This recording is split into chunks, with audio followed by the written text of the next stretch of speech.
I'm MPUME. I'm Imanaz. And we are EXPAT Teachers Lounge. Guys, I'm sorry, I look flustered. I think it took us about how many minutes to try and get that quite a few takes.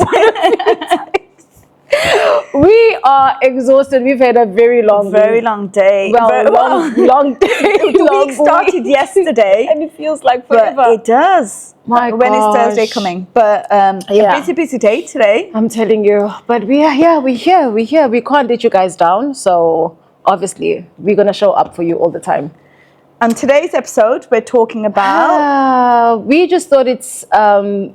we need to let you guys know more about us and what actually brought us to Qatar, just to say, so that you can just have a bit of background before we actually start getting into the juicy details. So a bit about our life in Qatar and also how to get a job in Qatar. So we'll be talking about those few things. And we just thought it would be better for you guys to get an understanding as to what brought us here and what will actually make somebody from the UK and South Africa to want to come to Qatar looking for a job.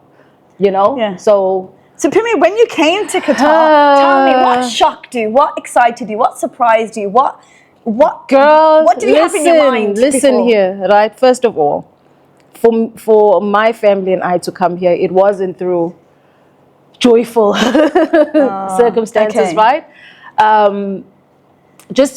Back home, my husband and I are both teachers, and we were literally living paycheck to paycheck. Right?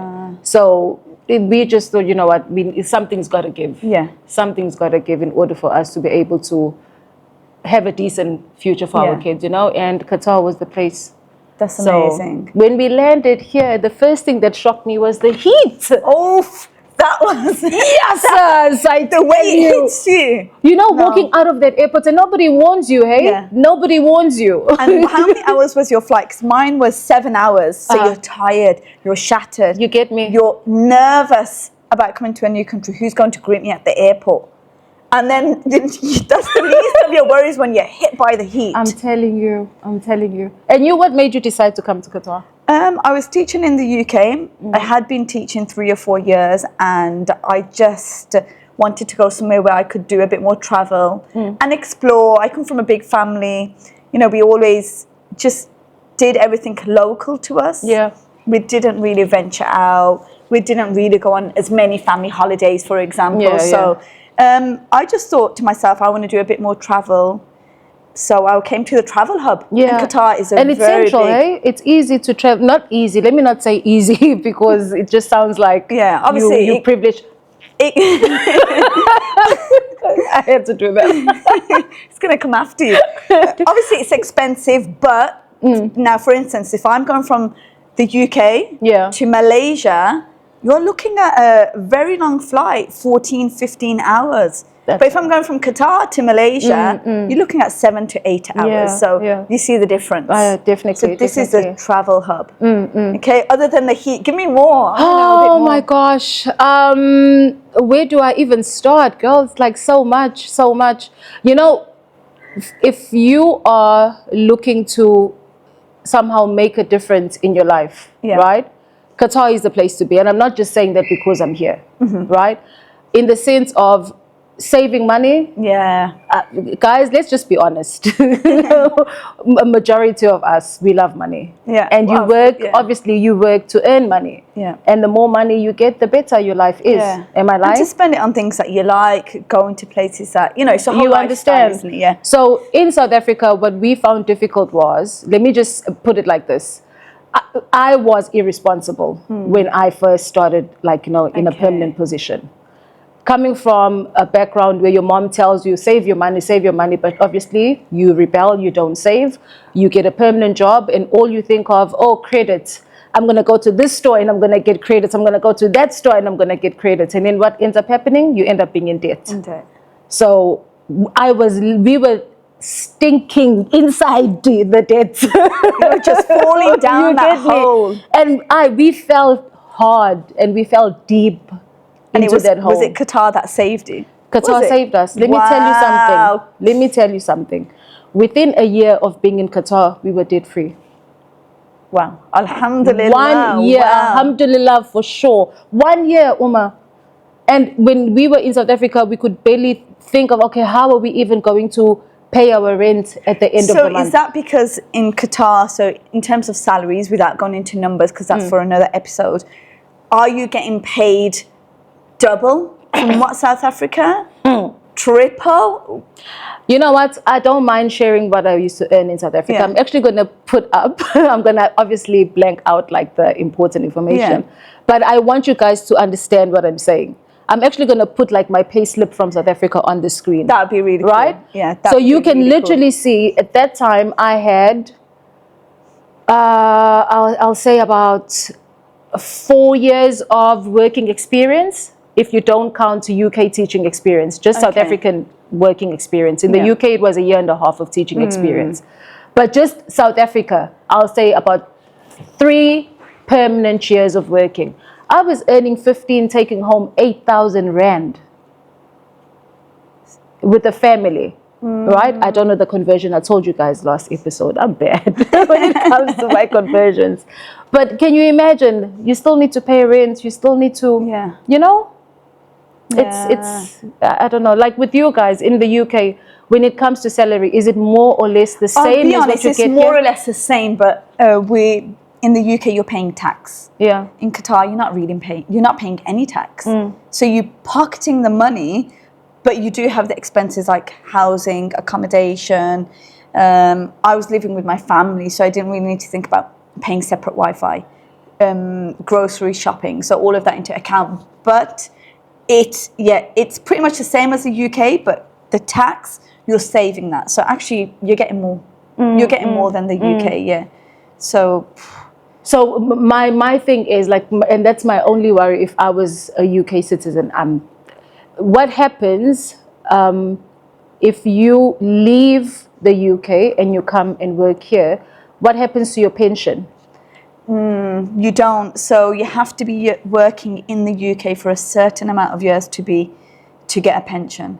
I don't know how many years it is. I've worked quite a good few years prior to teaching as well, so it will all add up.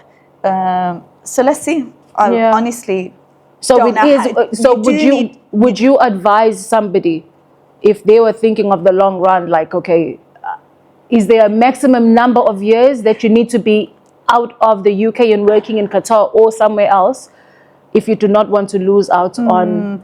It is a tricky question. I would say whilst you're young, or even if you have a family or whatever your age, just come and experience this. It's an experience. In terms of the pension, I don't know how many years it is, so that one I'll have to check up.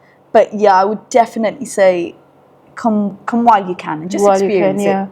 And try and save, guys. I know when we first got here, like a couple of years ago, saving wasn't a problem. I'm not going to lie. We were able to save a lot. But when Qatar went into the blockade, remember those years, everything shot up. And it never went back down, right? Even after the blockage was over. No. It is expensive. It is getting expensive now. I still even remember, my goodness, I was, you know, when you are balled by like, I can afford to buy so many things. My cart is go on. What was your first? My cart is, you will laugh at me if I tell you. Our first shopping trip was to Safari Mall in Abu Hamur. You gotta love Safari Mall. Oh my God. And we were like, oh my goodness, we can't even remember the last time we were able to fill up 2 trolleys with goods. You know? God is great. God is great all the time. God is great. All the time. Okay. And I'm not going to lie, Qatar really changed our lives. Nah, it's really good. It did. But you mentioned shopping, so I want to share something that when I came here, I was like, what is going on? You go to the supermarket, you fill up your trolley, but when you get to the counter, you've got someone there packing your bags. It doesn't happen in the UK. What do you mean? You've got someone packing your shopping in Qatar. In the UK, they scan it, and you have to put it all in by yourself. Why? You have to push your trolley. You've been here 10 years, PUME. But in Qatar, I came here, I've got to the checkout, someone's packing my bags. And then the guy's like, I'm going to take your trolley outside and I'll take it to the car. Princess I was treatment. like, where am I? Do I have a crown on my head? Where am I? It's the little things. Of course. Honestly, that really, really, really shocked me and surprised me. So in the very UK, good way. you pack your own groceries. You pack your own groceries, and South Africa. if you're from the UK and you're watching this, Aldi are known for doing it really fast. Like, they've made the news that they don't wait for no one. Here, you've got them taking the time. You've got them packing your bags. They want to take it to the car for you. Not even that. I don't live far from a supermarket, and the man was like, "Do you want me to take your bags home?" Oh, wow. I'm not lying to you. And I was like, "What?" Of course, you'd give them a tip. You'd leave some money, and we're not talking a lot of money. But he was like, "Come on, man, I'll take it. Wherever you want me to go, I'll take it." That is so And in fact, I've used that service before. They have taken it. Why not? Yeah. Why not? Why not? Honestly, why not? One more thing, petrol. Yes. Oh my Now, gosh. just Don't tell even me- get me started. The prices of petrol, but also how your petrol is done. You tell us, because it might be different. But for us in the UK, 1 minute, it's cold. You're getting out of your car. You're filling it up. Who fills your petrol? Nah, we do it. Why? No, go on. Oh Tell no! the viewers. You see, first world country. No, there's no such thing. No, we've got petrol attendants in South Africa. Okay. Yeah, you stay in your car. You stay in your car and you just tell them how much you want. Yeah. And they fill it up for you. The same as Qatar, right? Yeah, the same as Qatar. See, that was something I didn't expect. Yeah. I honestly didn't expect coming to Qatar, filling up my car. Not me. They do it for you. Your one works similar to America. America, they do it. You have to do it yourself as well. No, we're not used to that, darling. No. But let's. No. Somebody does it for us, and Yeah. we just like and it the like that. prices. The prices. South Africa is currently suffering with petrol. Even back then, before we left, a full tank will cost you a liver, a kidney, and a gallstone. You hear me? You when you budget, you actually budget for petrol, which is something we don't do here. Yeah. We don't budget for petrol here. Not at We've all. got a car. I don't even you know. Say fill it up. Fill it right up. We say, my friend, to fill up full tank. Yeah, and you've got the premium. You've got super. You're paying top tier for top tier isn't it? top tier petrol. I'm telling you. No, so to put it in perspective, in the UK, for a full tank, I was driving something small. Yeah. £40 full tank. That was for a week. Here, £10. So from 50 Riyal in Qatar to £10. 200 Riyal in the UK is what I was paying. My goodness. For us, we had our Chev Avio. It used to take $250. But fortunately enough, Vama and I worked in the same area in Chesterville. So we didn't really have to drive that far. Even dropping Kuhle off at Kresh, it was the same route. Okay. So it was like $250 a week. 250 Riyal. 250 Bigger rand. car. Oh, 250 rand. Conversion. It'll be on the screen. Yeah, Sanyas, you know by now.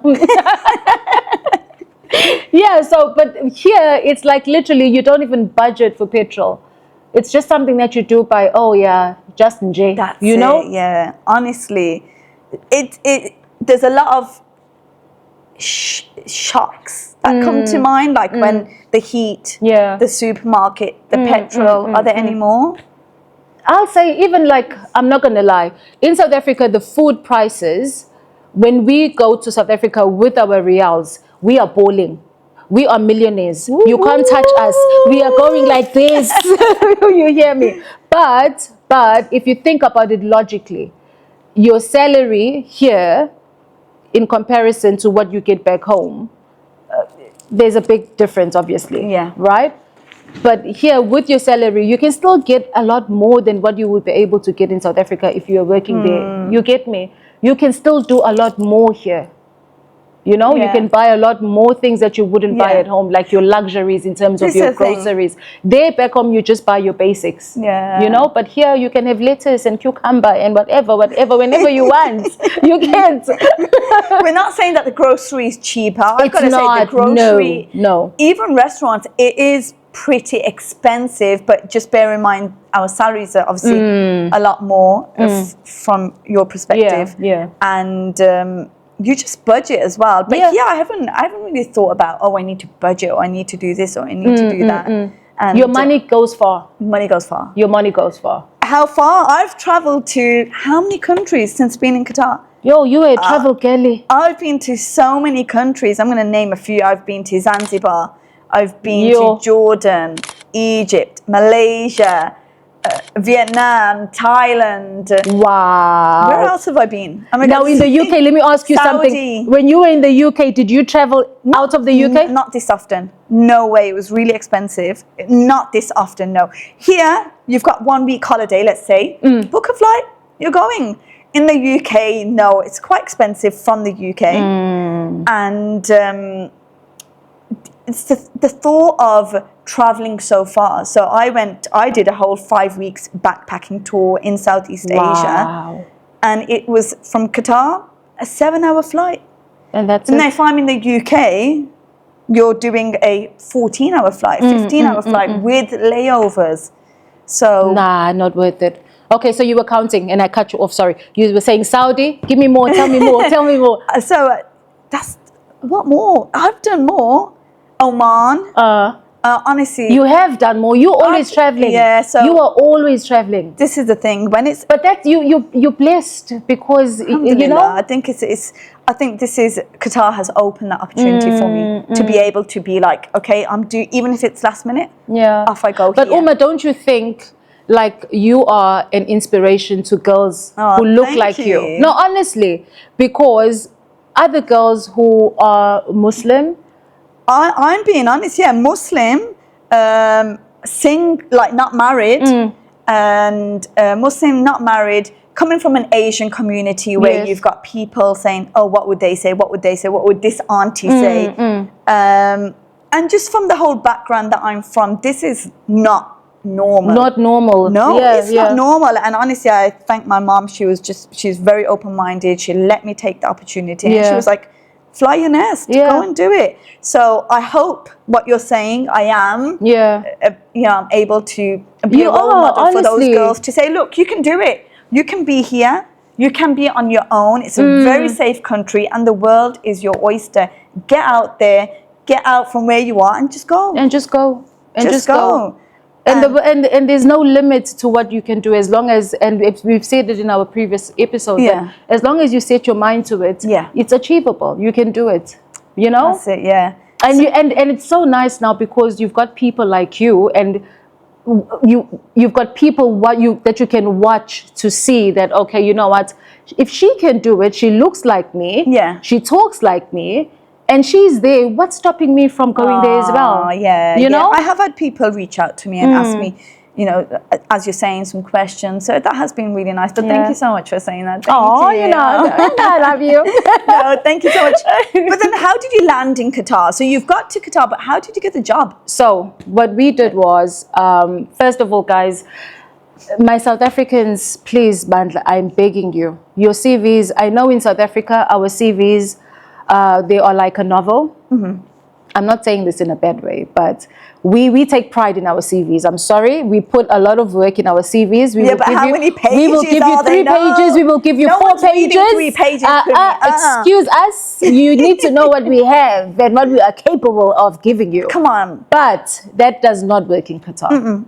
In South Africa, yes, and every country has its own requirements. You know, but in Qatar, guys, stick to the pay, like, you know, give me bullet points, 3 to 4 bullet points. And what works as well, you know, when you see a job on Indeed or whatever, guys, ChatGPT is your friend. I'm going to repeat, ChatGPT is your friend. And there is nothing wrong about using ChatGPT. Nothing at all. You know, because you are just getting the crumbs, right? But you still got to make the bread. You know, it's just the foundation. When you're still going to tweak it here and there and make it your own. So if you just go to Indeed or wherever job sites you are getting the job application from, copy that, go to ChatGPT and say, listen, make me a CV using the Qatar format and attach your South African CV. And ChatGPT will literally spit out a CV that's written in the Qatar format, cutting out all the riffraff, you know? and tailoring need. it to That's what you the job description for the application. So did you come through? Did you apply? Did you go through an agency? Because So we went through an agency. Okay. And I think we interviewed with about 2 agencies. Teach Away was one of them, and then it was Teaching Nomad. Okay. If I'm not mistaken, I can't remember. I think it was Teaching Nomad. And then we did an interview with them, and then they connected us with my first school where we did the interview. Everything went well. Yeah. Literally within a week, we had secured job offers, my husband and I. And the next step was just attesting the documents and waiting for work permits and so on. We spoke about the documents in our last episode, so if you've missed it, you need to check it out. Tell them the good news. Tell them the good news. Tell them the good news. What good news do you have? Oh, the good news! Guys, how can you forget? We have a freebie for you. Is this the good news? That's the good news. We have made a document. It's going to be in the description. You need to download it. It's a checklist, and honestly, it's going to make your life so much easier. So much simple. easier. And it's geared towards UK trained teachers and South African trained teachers. Yeah. So just print it out and start ticking off. But on that note about agencies, there's quite a few ways that you can get jobs in Qatar. Yeah. So apply. What sort of websites? TES, Indeed, Guardian Jobs, and also agencies. But also another way, which I recently sort of came to mind and I noticed, if you've got a friend working in Qatar, there is no harm in saying, hey, this is my CV, can you please have a look and can you pass it on if you think that I will fit into your school? And then pass that to management. And I know many people that have got a job like that. And there's no harm in doing that. It's who you know. It's who you know. It's who you know. But guys, it's also what you know. Please. Of course. Yeah, that's it is what you know. So what did you use? Did you use an agency? I did apply direct and I wasn't hearing a lot back. Yeah. So I did use an agency. I think it was Teach Abroad. Okay. And they asked me what countries, and I said, look, I'm open to any country in the Middle East. And they got back to me with an interview with my first school in Qatar. The rest is history. I had an interview. Yeah. And got accepted, and that was it. I think obviously my documents, and I was in Qatar. I interviewed, I'd say, April time, and then obviously I flew out in August. Yeah. Wow. So those are the different ways, and it's amazing. It's honestly, like, when you think about it, if you're sitting home and you're thinking, gosh, man, they make it sound so easy, but like, where do you start? We've told you where you start, guys. Just start. Just start. You have to do it at some point in time if you really want to do it, you know? Yeah. I think that's us in a nice little episode. Yeah, that is It's been really nice talking actually about our experience in Qatar, and we'll touch more on that too. Yeah.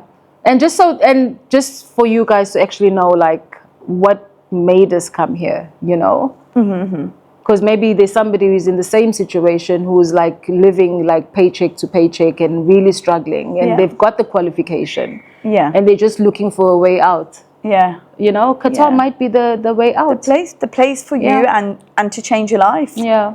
Yeah. It's obviously, it's not all stars, sunshine and rainbows and everything. And nothing ever is. Nothing is ever like that. And my one advice that I would give you, and I will touch on this later on, is when you do eventually get to Qatar, get out of this thing of saying in the UK or in South Africa, this is how we did things. That was me. Right? That was me. Trust me, if you want to enjoy your time working here, we need to get out of that. I still, 10 years later, I still fall into that trap. But whenever I start falling into that trap, I stop myself. Yeah.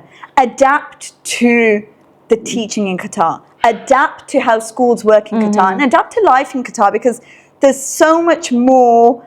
For example, if we're talking about cultural stuff, which we'll touch about on another episode, we won't go into detail. There is a lot more. It's not just, oh, in the UK we did it like this. Why is it different here? No. just change your mindset. Exactly. Change your mindset and run with it. And run with it. Trust me. You'll enjoy it. It's been lovely. This episode has been really nice too. I know. Just chilled, chilled vibes. Yeah. And some of this stuff I didn't know from you, so it's actually really nice to hear. I know. Same from you. Guys, we're going to love you and leave you. Love you and leave you. And it's been great. Make sure you check out the freebie. And that's it. Yeah.